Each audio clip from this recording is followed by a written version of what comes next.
Bikin mood hari Senin lo jadi good di Mood Reset bersama Hati Plong. Let's go! Let's go!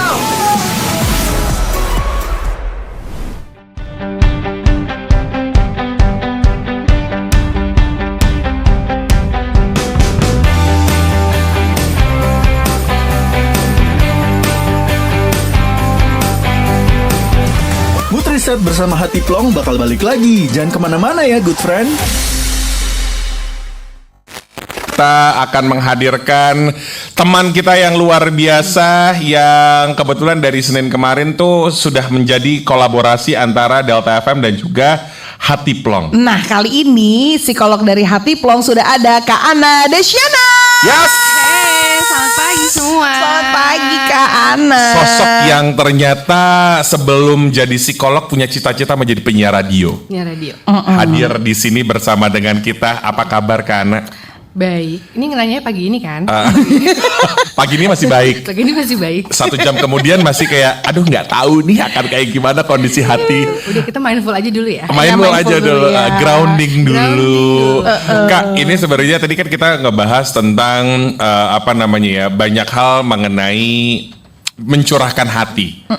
Ketika kita mencurahkan hati, pasti kan ada feedback dari orang lain gitu kan ya. Ada orang-orang yang blessed in disguise, kita bertemu dengan orang-orang yang bisa memberikan feedback cukup tenang lah untuk diri kita sendiri. Tapi kan somehow sebagai makhluk sosial ada juga orang-orang yang somehow memberikan feedback ke kita tuh jadinya kayak Bikin kita kepikiran ya, Nar. kepikiran. Dan mungkin orang tersebut tuh nggak bermaksud bermaksud A, tapi kita sebagai makhluk sosial mikirnya tuh B, sampai akhirnya kayak 7 hari 7 malam gue nggak bisa tidur gara omongan ini. Tapi masih mending kalau diawali dari curhat, Nar. Kadang kalau netizen, ibaratnya di kantor nih, netizen di kantor, itu kita punya barang baru aja langsung ada komentarnya yang bikin kita kepikiran. Kita pernah ngobrolin ini karena Oh, oke. masalahnya bukan cuma di kantor, Habis? di pertetanggaan juga kayak gitu. Gimana suara putu? Sampai ada istilah, ada kue putu. Kue putu itu adalah kue yang selalu dia sombong, dia nggak mau orang lain tuh lebih tinggi dibandingkan dia. Karena setiap ada orang baru punya TV baru, dia akan ada tetangga punya mobil baru, dia akan punya pohon baru, sirik dia pokoknya. ganti ya. genteng baru. Gitu. Pokoknya semua netizen akan seperti kue putu. Gak suka kalau orang lain tuh lebih di atasnya dia. Nah, sebelum kita ngobrolin itu, karena kita kemarin sempat digging juga nih soal riset. Riset-riset ataupun yang sudah pernah dilakukan studi sebelumnya. Itu ada studi eksperimental di tahun 2025 dari Scientific Reports. Itu tuh bilang katanya 128 orang dewasa itu Respondennya ya. respondennya disuruh mengunggah tulisan sebagai simulasi. Nah, setelah itu mereka dari si tulisannya itu dikasih komentar baik itu positif, netral atau negatif. Nah, hasilnya orang-orang yang nerima komentar negatif itu mengalami peningkatan kecemasan atau anxiety secara signifikan. Nah, emang sengaruh itu ya komentar negatif dan ucapan orang, bahkan yang gak kita kenal gitu ya di sosial media misalnya, itu tuh bisa mempengaruhi suasana hati kita kah?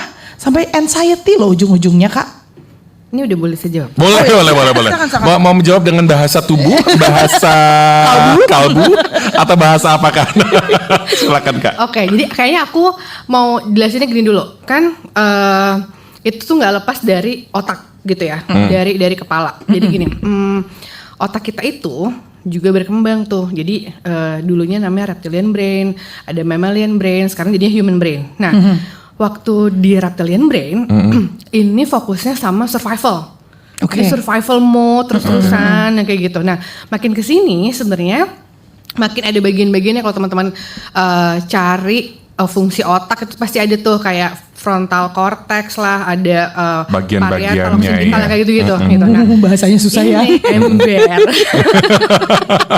Itu ngapalinnya ya Allah. Gitu. Terus nah. Makanya langsung MPSI. Ingat ini MPSI itu gelar ya, bukan empati ya. Halo. Betul. Terus di bagian-bagian itu sebenarnya ada fungsinya masing-masing gitu loh. Nah, fungsi-fungsinya ini itu mulai bergeser. Yang tadinya survival doang, jadi mulai ada bisa ngomongin emosi, ada pengambilan keputusan, termasuk dengan belajar gitu. Nah tapi fungsi survivalnya yang dari awal ada di reptilian brain itu nggak hilang nih Kak, jadi tetap ada gitu. Nah jadinya gini, kalau tadi dibilang kenapa ya dikasih feedback, tapi ternyata feedbacknya nggak konstruktif, feedbacknya itu malah gini nih. Pakai baju hitam mulu, berduka mulu lo tiap hari gitu kan, kayak Itu netizen banget guys. Sabar ya Vi. Baju lo itu doang ya. baju lo itu doang yang kayak gitu-gitu. Itu sebenarnya kita mempersepsikannya jangan-jangan memang sebagai ancaman buat kita gitu. Ancamannya dari mana nggak tahu, mungkin ada yang kesenggol kali Kak gitu loh. Ada yang kesenggol tuh artinya adalah zaman dulunya, kalau kita ngomongin sedikit menyungkil tentang trauma gitu ya. Zaman dulunya jangan-jangan emang ada nih komentar-komentar yang mungkin gak spesifikly sama ngomong kayak gitu, tapi nyenggol isu apanya dari dia nih gitu loh. Nah isu ini nih yang kesenggol gitu loh. Nah mungkin gitu ya, kalau orang lain yang ngedenger baju lo hitam melulu, gak punya baju yang lain lo, mungkin ada orang-orang yang bilang gini, biarin aja emang gue suka, kenapa lo iri, nggak bisa ya baju hitam, bisa dibalikin. Tapi ada orang-orang yang nggak ada kan, orang-orang nggak bisa untuk ngebalikin itu. Nah jangan-jangan memang yang bisa ngebalikin ini orang-orang yang nggak punya masalah sama self esteem gue, mungkin gue nggak punya masalah sama isu gue zaman dulu, jadi gue mecil aja. Netizen ngomong apa gue balikin yang kayak gitu loh. Sedangkan ada orang-orang yang kayak emang ada apa dengan baju itu aku yang kayak gitu loh. Beneran aku berduka. Kak, ini gue jadi penasaran deh Kak, ketika lo bilang tadi bagian-bagian otak tuh bisa meninggalkan residu-residu tersendiri gitu kan terhadap yang terjadi sebelumnya. Ketika itu terjadi, apakah kita sebagai manusia pada saat bertemu dengan expert itu tuh bisa ketahuan? Maksudnya gimana akhirnya cara taunya, kan kadang kan kita juga nggak notice ya Kak, kayak tiba-tiba gue ternyata punya luka di masa lalu yang ternyata ini nyongkel gue nih atau nyolek gue lagi, ketika ditanya baju lo hitam-hitam mulu nih, berduka terus lo dan segala macamnya. Ini apakah memang segitunya bisa di trace back kah atau gimana sih Kak? Tentu saja bisa gitu. Itu dia ahlinya. Gimana caranya Kak? Jadi penasaran gue. Enggak, jadi memang gini, kan kita itu yang sekarang itu kan produksi dari kita yang dulu ya, maksudnya kita yang masa lalu gitu. Maksud gue. Nah, jadi ini gue pakai gue lo nggak apa-apa Kak, kita kan bestie. Gue lo gitu. Anak-anak Binlup. Warga Bintaro guys. Anyway. Terus udah kayak gitu, karena kita jadinya adalah produksi dari yang masa lalu, jadinya itu tuh pasti ada trace-nya tuh gitu loh. Ada jejak-jejaknya yang ke bawah sampai sekarang. Sebenarnya kayak gitu. Nah, jadi kalau gue sebagai psikolog gitu, memang gue belajar tentang trauma. Jadinya gue bisa punya trik untuk ini berarti nariknya ke belakang gini kali ya.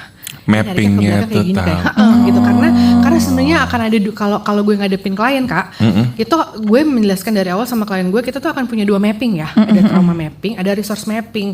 Gue nggak bisa narik lo cuman ngomongin trauma doang, tapi gue punya kewajiban untuk narik lo juga untuk melihat resource lo apa. Jadi apa yang membuat lo nih dengan cerita lo yang sinetron banget ini, cerita lo yang astagfirullahalazim gitu ya, gitu loh. Cerambai apalah gitu ya. Sampai lo masih bisa berdiri sekarang begini, itu lo gimana? Nah itu biasanya orang tuh nggak ngerti, bukan nggak ngerti, mereka nggak ngeh gitu ya.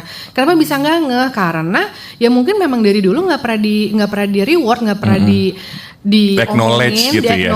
Bahwa kamu tuh hebatnya begini, nggak ada gitu loh. Ya kayak gitu Kak. Jadi emang nariknya ke belakang, itu nembaknya satu-satu ditembakin gitu. Iya. Ini menarik banget. Jadi ada resource mapping, ada trauma mapping.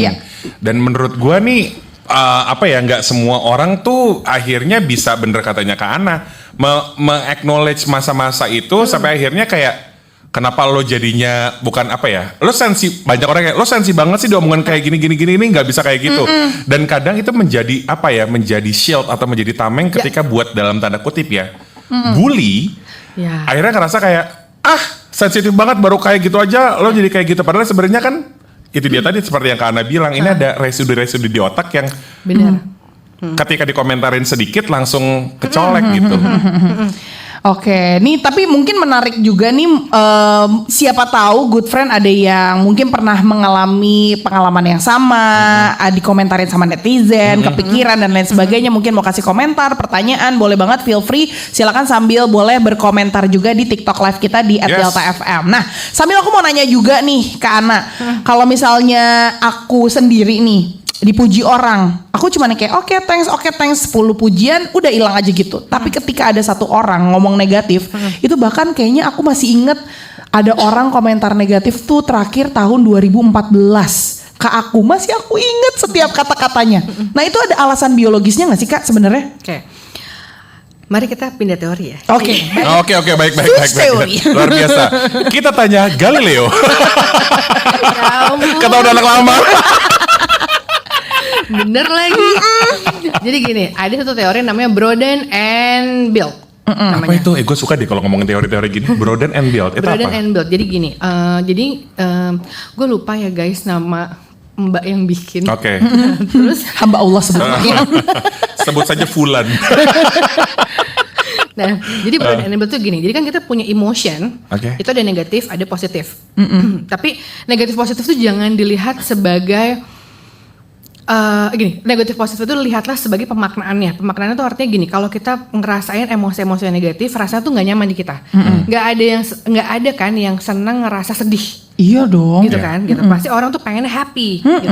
Padahal happy melulu juga nggak oke nih. Kenapa lo happy terus beb? Gitu. Padahal kan nggak wajar aja yang kayak gitu. Nah, emosi-emosi yang tidak nyaman atau yang negatif ini sebenarnya fungsinya dia itu adalah narrowing our attention.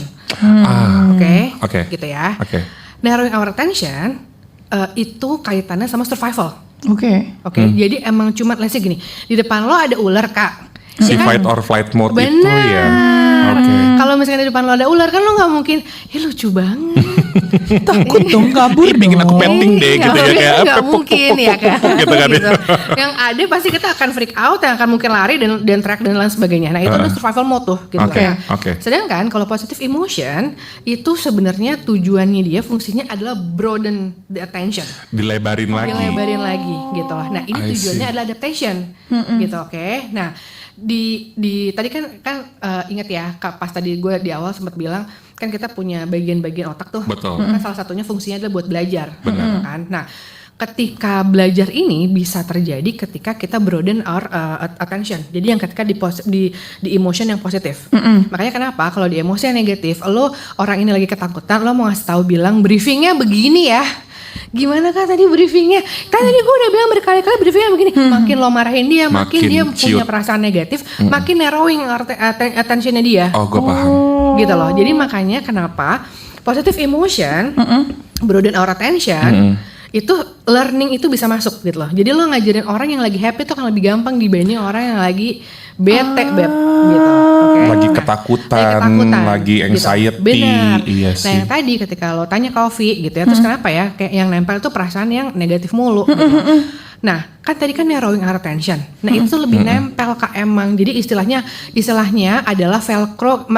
Si para peneliti ini sukanya pakai kata velcro dan Teflon sebenarnya velcro tuh yang kerek gitu. Benar. Ya, karena kalau velcro itu kan sebenarnya lebih susah untuk dilepas. Nah itu adalah analogi negatif emotion kalau nempel di kita. Jadi kayak susah banget emang di lepasnya ya gitu. Sedangkan kalau yang happy, yang positive emotion itu macam kayak panci-panci anti lengket ya, yang kayak emang serut gitu ya kayak udah nih lewat gitu aja. Gue suka banget ya karena analoginya maksudnya ketika negative emotion, velcro bisa lo copot, tapi masih ada kasar-kasarnya di situ. Benar. Residunya masih ada di situ. Itu Kak gitu. Jadi kenapa jadinya negative emotion itu kenapa lebih lama dibanding si positif. Oke, nah tapi kalau itu kan dari sisi kita yang mendapatkan komentar buruk gitu ya Kak. Tapi gimana kalau ini tuh datangnya dari orangnya? Kita lihat dari sisi pembuat komennya nih. Kenapa sih dari kacamata psikologi apa sih alasannya biasanya seseorang netizen itu tuh sampai ya Allah kalau kita bacain kata-kata netizen ya di sosmed, kok bisa ya orang kepikiran ngomong jahat kayak gini. Nah itu tuh kenapa sih?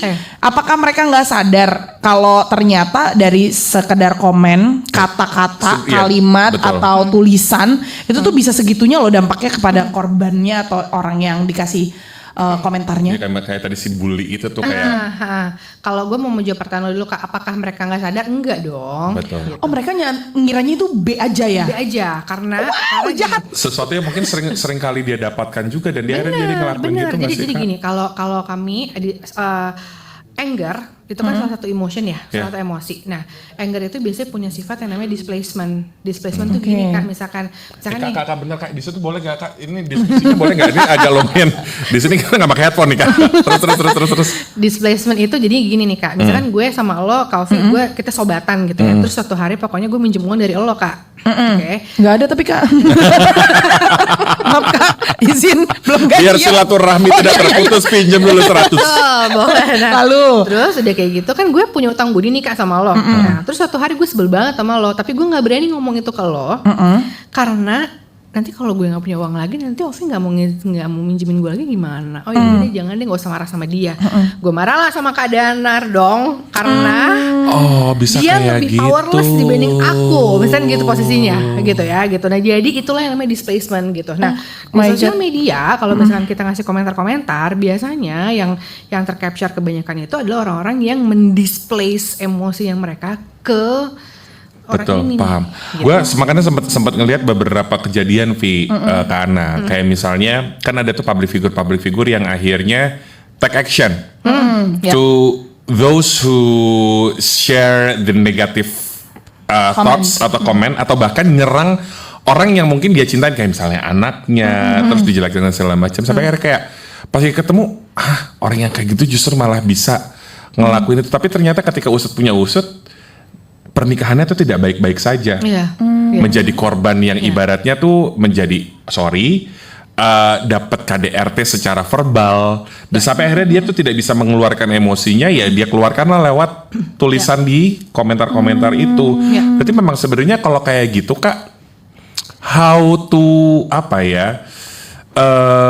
bukan acknowledge, how to buat kita gimana untuk aware itu. Kan kadang kan kita sebagai makhluk sosial pun juga pingin menjadi circle yang baik juga untuk orang di sekitar kita, walaupun balik lagi kita bukan malaikat, kita pasti penuh dosa dan segala macam, tapi akhirnya gimana untuk bisa akhirnya kita grounding lagi untuk tidak mengeluarkan komentar seperti netizen yang tadi Kak Ana bilang. Pertanyaan dasarnya gini Kak, seberapa kenal kita sama dirinya kita dulu? Artinya gini, karena gini, gue banyak ketemu klien-klien di ruang konseling itu yang memang mereka tuh nggak ngerti bahwa gue itu punya sinyal ini yang ternyata ini selalu muncul kalau gue lagi bad mood gitu. Karena sebenarnya gini, jadi kalau mau ngelihat, jadi ada yang namanya regulation sequence. Regulation sequence itu akan ngebahas tentang physical, emotion, logic. Jadi lo bayanginnya gini Kak, lo bayangin segitiga sama kaki gitu ya, abis itu lo bagi 3 horizontal, jadi bawah, tengah, atas, bawah itu physical, tengah itu emotion, atas itu logic, cognition. Nah baca dari bawah Kak, jadi kalau misalkan fisik lo lagi berantakan, lo lagi kurang tidur, makan lo gak benar, kayak gitu, maka kemungkinannya besar banget bahwa lo tidak akan bisa meregulasi emosi lo, which itu di level 2-nya ini segitiga.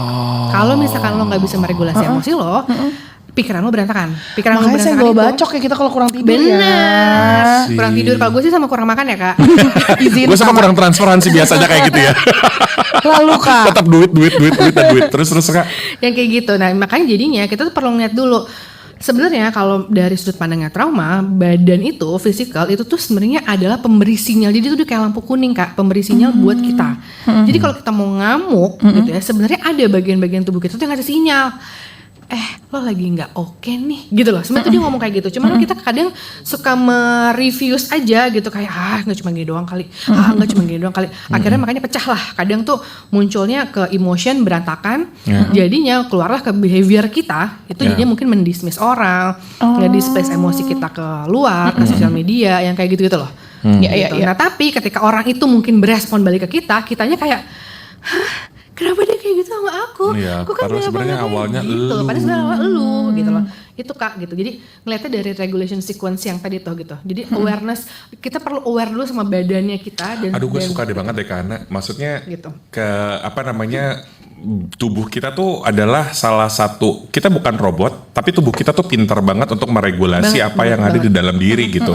Bahkan gue sempet sering banget waktu lagi kemarin kita ngobrol juga kan, gue tuh menjadi orang yang ya cukup dipercaya untuk orang-orang tuh cerita ke gue karena sampai akhirnya mungkin gue ngerasa kayak overwhelmed. Tubuh gue tuh ngeresponnya tuh bukannya gue gimana segala macam, jerawatan. Oh, oke. Plus kayak gua nggak yang maksudnya udah nggak puber juga gitu-gitu, tiba-tiba jerawatannya tuh bener-bener jerawatan. Kayak ini kenapa gue jadi jerawatan? Ternyata kayak teman gue yang psikolog bilang, lo terlalu mendem sesuatu yang lo denger sampai akhirnya badan lo ngerasa kayak udah let go keluarnya lewat jerawat gitu. Sebel ya keluarnya lewat jerawat ya. Tapi gue sih ngerasanya alhamdulillahnya adalah masih keluarnya tuh sesuatu yang ada di badan gue, bukan sesuatu yang akhirnya gue ekspres ke orang lain, yang akhirnya membuat orang lain tuh jadi ngerasa keganggu sama ucapan gue gitu. Ya kan lo nggak suka juga ya dapat dapat ucapan-ucapan yang gak ngenakin. Tapi ini buat teman-teman yang ada di live TikTok, kita pengen ngajakin teman-teman juga nih untuk bisa ngobrol juga sama Kak Ana dari Hati Plong, psikolog klinis yang mungkin bisa kita obrolin mengenai komentar-komentar netizen nih. Netizen ini bukan sesuatu yang ada di sosial media, bisa mungkin itu adalah mertua. Mertua bener. Kadang kan suka kayak gitu ya. Kanan di mertua tuh lo. Gak ada masalah sama gue. Dia masih single, aman. Aku masih Aman. mendengarkan cerita-cerita Dia yang cuma mewakili teman-temannya. Iya. Maksudnya kan banyak juga ya karena maksudnya ketika lo ngobrol sama mertua, Bener. kemarin balik lagi lewat sosial media, kita disrupsi sosial media kan cepat banget ya, yang kayak mertuanya, gue beberapa kali masuk ke gue, jadi mertuanya itu tuh datang ke rumahnya dia, meminjam uang, terus kayak bilang, lo dulu ibu waktu itu ketika aku tuh diusir dari rumah ketika kok kayak gini-gini, sekarang ibu minta tolong ke aku. Terus ada lagi mertua yang datang ke sini minta dibiayain karena dia sama teman-temannya mau ke Jogja, Vi. Jadi tuh ceritanya tuh si mertuanya ini datang ke situ minta kayak, ibu tuh pingin ke Jogja loh, yuk bayarin ibu gini-gini. Tapi ketika dibilangnya kayak justru malah si ibunya malah jadi makin narik. Itu kan duit anak aku juga segala macam. Itu duit tabungan aku, Bu, dan lain-lainnya gitu kan. Kayak gitu-gitu kan possible banget terjadi. Mungkin buat teman-teman ada yang pingin ngobrol juga sama Kak Ana di sini, pengalaman atau mungkin untuk aware juga terhadap diri sendiri biar nggak seperti itu tuh gimana. Tadi pun juga sudah disampaikan ke Ana, boleh banget silahkan di-share di kolom komentar. Nanti kita ngobrol-ngobrol juga. Atau mungkin ada momen gini, aku tuh takut malu karena ini bukan second account aku. DM aja ke Instagram gue atau ke Instagramnya Ovi, ke IG kami berdua @danargumilang @Ovi, nanti kita tanyain ke Kak Ana. Oke, tapi balik lagi nih Kak, ngomongin soal komentar netizen yang negatif-negatif gitu ya, yang jadi pikiran kita. Kalau secara psikologi sendiri, mungkin ada nggak sih efek jangka panjangnya yang bisa dirasakan oleh seseorang ketika mendapatkan komentar negatif, baik itu sekali atau bahkan bertubi-tubi nih dapat komentar negatifnya? Apakah bisa sampai depresi kah, stres kah, atau gimana? Bisa banget. Gue pernah dapat klien itu datang ke gue konseling karena dia dapat bulian di sosial media. Itu literally kasusnya itu gitu, dan beneran dia adalah pemilik bisnis gitu deh gitu. Itu dia bisnisnya berhenti, bukan berhenti yang mati ya, gitu, tetap jalan, tapi kayak dia udah mulai malas-malasan karena setiap kali dia pagi-pagi bangun yang biasanya oke, semangat, mari kita cari cuan lagi segala macam. Terus ini sekarang tiap pagi bangun itu dia nangis dulu karena benar-benar yang kayak hari ini ada komentar apa lagi ya, hari ini kalau gue buka ini ada yang kayak gitu. Nah itu ada banget gitu. Jadi memang mungkin bukan sampai depresi yang severe banget gitu, tapi mungkin ya mulai ke mild, nggak light juga kayaknya. Tapi bangun lo hadir dengan ada komentar negatif apalagi hari ini, dan lo bangun bukan kayak good morning, I'm ready to face this day, tapi lo nangis kayak itu itu nggak enak banget gitu. Dan sebenarnya gue 2 bulan terakhir itu lumayan banyak ketemu sama orang kayak gitu. Jadi setiap kali mereka bangun Itu benar-benar yang kayak kenapa ya gue nggak pengen ada di sini, kenapa ya gue harus banget kerja ya, kenapa ya gue gini, karena di kantornya kan tadi kan Kak Danar bilang ini nggak cuma netizen di sosial media ya, jadi cuma di kantor dan lain sebagainya segala macam. Karena di kantornya dia tuh udah ngebayangin, dia tuh udah bangun pagi tuh dia pertama kali yang dia visualisasikan itu bukan cahaya matahari yang menyinari, tapi yang dia visualisasikan adalah gelapnya kantor. Ketika gue pertama kali buka pintu kantor, maka orang tuh bakal yang kayak judging, bakal nyinyirin ke gue, judging kayak gitu tuh loh Kak. Nah itu ada banget gitu. Jadi gue merinding loh kayak aduh Tuhan, maksud gue kayak beruntunglah ketika lo bangun pagi bisa dengan sebuah senyuman kayak I'm ready to face this day, tapi ternyata di luar sana ada nih orang kayak gitu. Benar. Dan banyak banget, karena kan sebenarnya gini ya, kalau kita mau ngomongin tentang ekonomi kayak sekarang ya ini pressure banget deh kita sekarang lagi dalam kondisi pressure. Jadi mereka tuh strugglingnya di luar sana juga memang lagi gila-gilaan gitu loh. Nah itu tuh yang membuat jadinya bagian-bagian otaknya gitu ya, itu tuh mungkin banget mix up, mungkin banget yang jadinya nyenggol isu-isu dia di masa lalunya dia gitu ya, sehingga ya udah ujung-ujungnya biasanya yang banyak gue temuin di ruang konseling itu ngomonginnya adalah berarti gue gagal ya, berarti gue failed ya gitu, berarti gue berarti tuh emang gue tuh nggak berhak bahagia ya karena begini kok kayaknya dan gini, banyak juga yang ngomongnya gini, kenapa ya Kak di usia aku yang segini kayaknya teman-teman aku itu udah sering keluar negeri ke kemana comparing itu tuh juga tinggi banget gitu loh. Jadi memang ya, dan semakin dia melihat orang lain, dia kan akan terus lari ngejar hidupnya dia mau kayak gitu. Nah jadinya dia akan semakin lupa sama tujuan hidupnya dia sendiri. Jadi kayak orang lari maraton tapi nggak punya finish line, gitu. Lari terus-terusan ya capek loh, badan lo tuh bakal capek banget. Aduh karena gue gara-gara ini nih bener-bener, gue jujur kayak, ini gue tuh kayak, maksudnya udah bersyukur belum hari ini nih menjadi sebuah hal yang akhirnya bisa gue dapetin ketika ngobrol sama Kak Ana yang ternyata di ruang konseling bertemu banget dengan seperti itu. Cuman ini ada yang menarik tuh, Rahmat nanya ini kalau road rage itu termasuk nggak ya contoh caci maki amarah yang keluar gara-gara pihak lain? Mungkin nanti kita bisa obrolin ini. Tahan dulu karena sudah ada caller juga nih, udah tersambung di line telepon kita, sudah ada Sarah. Selamat pagi Sarah. Selamat pagi Sar. Hai, pagi. Iya.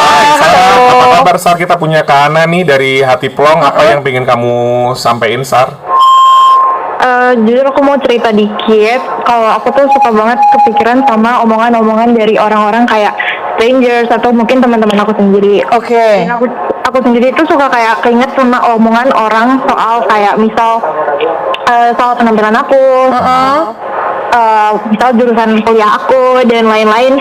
Dan aku tuh bahkan sampai deactivate Instagram aku, akun TikTok segala macam karena oh my god, aja sama omongan-omongan jahat dari orang-orang. Oke.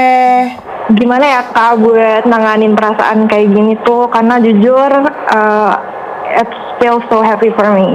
Oke, terima kasih banyak Sarah. Mau memupuk Sarah dari jauh, tapi thank you untuk sharing. Karena gimana nih Kak? Sampai harus diaktif loh sosial medianya. Sarah, thank you banget ya sudah mau berani sharing di sini.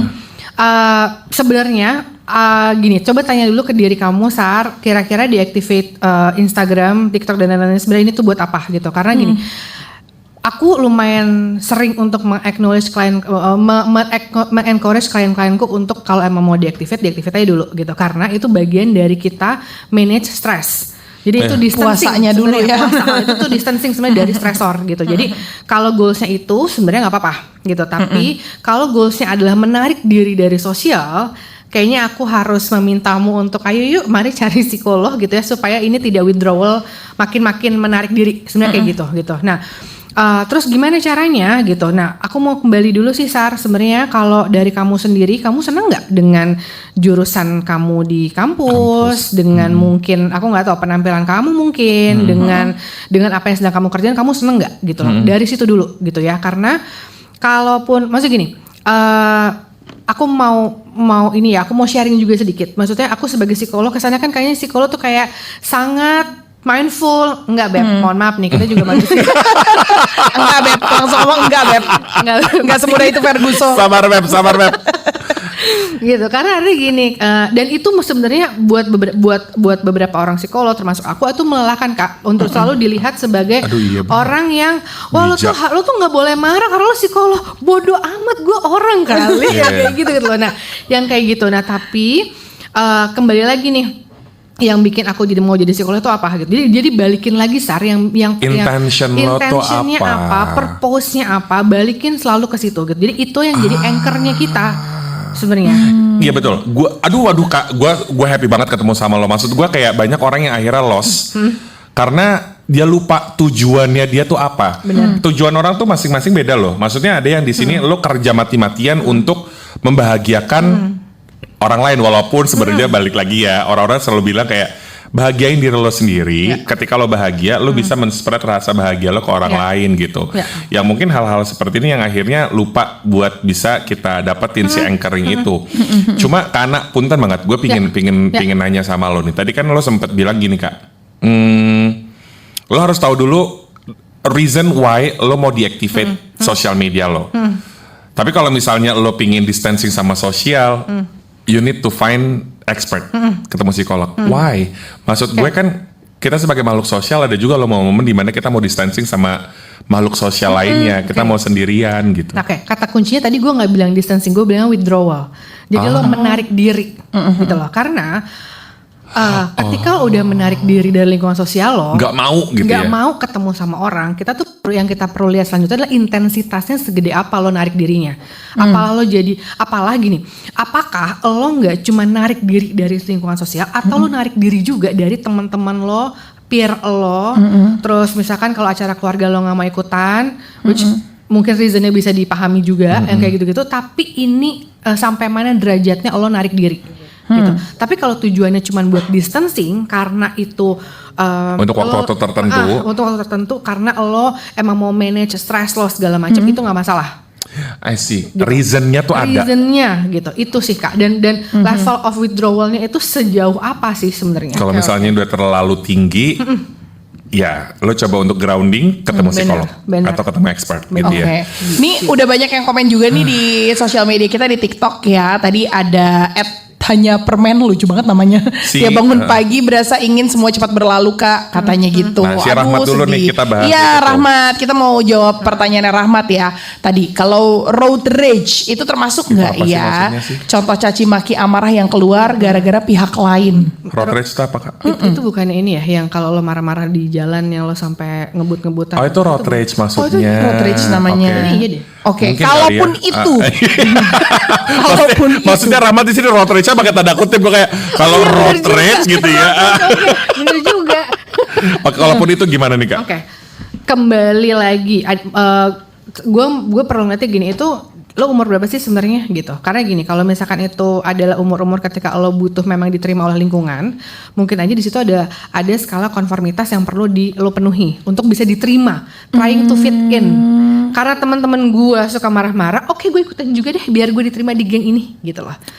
Nah karena kita dulu zaman sekolah suka kayak gitu kan, maksudnya kita tahu circle yang gue sama sini kayaknya akan aman deh, gak akan dibully. Benar gitu. Nah makanya kenapa gue bilang di awal adalah lo umur berapa, karena itu adalah periode-periode di mana umur-umur kita tuh anak teman-teman remaja, teman-teman yang memang di dewasa awal mau masuk ke dewasa gitu, transisi ke dewasa, itu butuh banget untuk fit in sama lingkungannya dia, butuh banget, gue butuh banget punya teman gitu. Itu emang tugas perkembangannya dia kayak gitu, gitu loh. Nah masalahnya adalah Beb, lu sebenarnya gak apa-apa marah Beb, masalahnya adalah ekspresi marah lo kayak gimana, kan kayak gitu kan. Kalau marah lo ada nyakitin orang lain ya jangan gitu, marah lo nyakitin diri sendiri ya jangan. Nah road rage judulnya aja udah rage ya gitu loh. Nah jadinya itu biasanya ada sisi marahnya di situ dan itu di display-nya ke orang lain gitu loh. Nah kembali kalau misalkan di dewasa kemungkinan isu besarnya ya mungkin juga dia bisa masih berusaha untuk fit in, tapi biasanya juga di situ ada kemarahan-kemarahan tuh yang jadinya di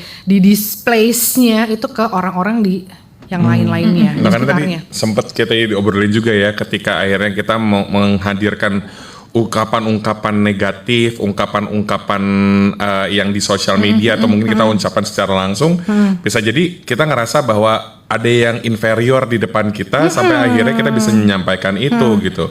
Superior dan inferior tuh kadang-kadang kayak ya balik lagi kita makhluk sosial ya Kak ya. Kadang pasti adalah pikiran-pikiran bahwa dia lebih kita inferior dibandingkan si orang ini, tapi kita superior dibandingkan orang ini gitu. Grounding itu sih. Tapi Kak, aku mau nanya deh, mungkin ini pertanyaan dari good friend juga yang lainnya. Gimana sih caranya kita tahu ada sinyal bahwa kayaknya kita nggak baik-baik aja nih karena komentar negatif orang? Dan mungkin ada nggak sih pertolongan pertama, ibaratnya kayak P3K-nya lah gitu, yang bisa kita lakuin sendiri sebelum kita akhirnya mencari professional help ketika itu memang sudah mengganggu banget nih secara mental gitu ya. Tapi ada nggak kayak P3K-nya itu yang bisa kita lakuin dulu? Gue jawab yang ada ciri-cirinya dulu ya, gitu. Ciri-cirinya adalah kalau misalkan biasanya kalau kita udah mulai keganggu banget sama omongan netizen, mari kita lihat perilakunya kita deh. Perilakunya kita tuh apa? Narik diri dari sosial media. Kita mungkin ngerasa cemas. Kita mungkin mau ngebuka sosial media kita tuh yang kayak ada apa lagi ya? Udah nambah belum ya komennya? Ini kalau misalkan komennya nambah yang kayak gitu loh. Atau mungkin kalau misalnya lagi di dalam sebuah kegiatan, mau buka grupnya tuh kayak males banget gue buka grup ini gitu. Benar, yang kayak gitu. Nah itu lo perlu lihat itu, dan jangan didismiss Kak. Maksudnya jangan, ayo mari kita drop dulu omongan-omongan orang di sekitar kita yang bilang kita lebay lo gitu aja. Enggak, karena kenapa gue berani bilang kayak gitu? Karena gini, pace-nya lo sama pace-nya orang yang ngomong itu mungkin beda.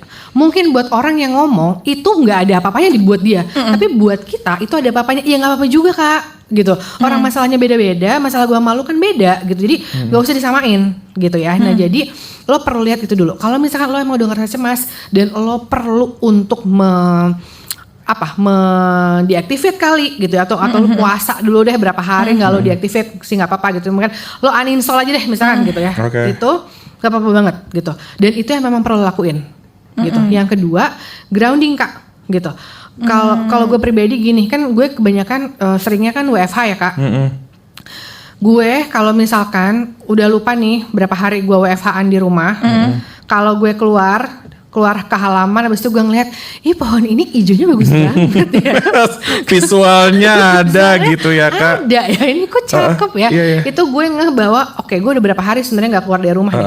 Gitu, dari pagi sampai malam gue mantengin laptop dan segala macam itu udah berapa hari. Ternyata udah 2 hari 3 harian ya. Ini nggak oke. Nah itu tuh kondisi-kondisi yang sebenarnya grounding itu bukan lumayan bisa lagi. Grounding itu bisa banget untuk membuat kita kembali ke present times, ke kondisi kita yang sekarang gitu, sehingga kita bisa kembali pegang kontrol terhadap hidupnya kita instead of orang lain di sosial media yang bahkan mungkin kita nggak kenal. Gitu. Aku pengen nanya lagi sebenarnya. Aduh, tapi waktunya terbatas Danar. Kalau misalnya mau lo harus ngebooking ke Ana di Hatiplong. Cus kata gue. Gue ada pengalamannya. Enggak, maksud gue ya, gue tuh somehow ya ketika lagi kayak gini-gini nih selalu percaya bahwa things will always happen for a reason. Lo bertemu dengan orang di dalam kehidupan kita, itu ada rencana yang sebenarnya lo nggak tahu. Tiba-tiba lo bertemu dengan Kak Ana hari ini, pertama kali dia juga dari Hatiplong, itu pasti kayak ada sesuatu yang sebenarnya universe itu tuh lagi metain ke lo, tapi ntar lah kita coba ngobrol bareng sama Kak Ana, sama Kak Lydia juga. Kak Lydia, Kak Ana minggu depan kesini lagi. Tetap gitu. Tetap langsung request Kak Ana. Tapi sebelum kita menutup sesi kita hari ini, seperti biasa kita akan hadirkan Word of the Day. Word of the Day hari ini adalah grounding. Jadi dengan segini bisingnya dunia di luar sana, kita tetap harus bisa fokusnya ke diri kita sendiri. Caranya adalah dengan grounding supaya tetap terhubung sama diri kita dan be present. Luar biasa. Intinya adalah grounding, karena sebenarnya kalau grounding itu anchoring pun juga sebenarnya kan grounding kan Kak. Tadi kan ketika ada Sarah yang ngobrol bahwa mau deactivate dan segala macam. Coba cari lagi sebenarnya tujuannya apa. Maksudnya kalau misalnya lo ngerasa sekarang ini lagi overwhelmed dengan kegiatan lo, overwhelmed dengan pikiran lo, coba balik lagi intention lo tuh apa. Coba cari lagi mungkin tujuan lo ada di dunia ini tuh apa. Karena kan kadang yang bikin orang akhirnya jadi kayak lepas gitu ya, kayak layangan putus, lo udah nggak punya lagi tuh si tali yang mengikat lo. Iya, dan ingat ya, ground beef nanti jadi burger. Lo tahan di situ, Vi. Lo lapar kan sebenarnya nanti. Aduh ya Allah. Ana. Terima kasih banyak Kak Ana sudah hadir di Ini kita sini. masih ada 15 menit lagi, nggak mau sayang sampai sejam aja. Tapi Pak, makannya nih, lo aneh banget nih timingnya. Gimana dong? Oke. Oh, iya, Udah, oke. kalau begitu terima kasih banyak Kak Ana. See you. Aneh banget nih waktunya. Masa 45 menit doang? Ya Allah. Tapi emang sebenarnya gue tuh kayak penasaran juga Kak. Meeting 40 malah. Oh 40, iya. Mood Reset bersama Hati Plong bakal balik lagi. Jangan kemana-mana ya, good friend.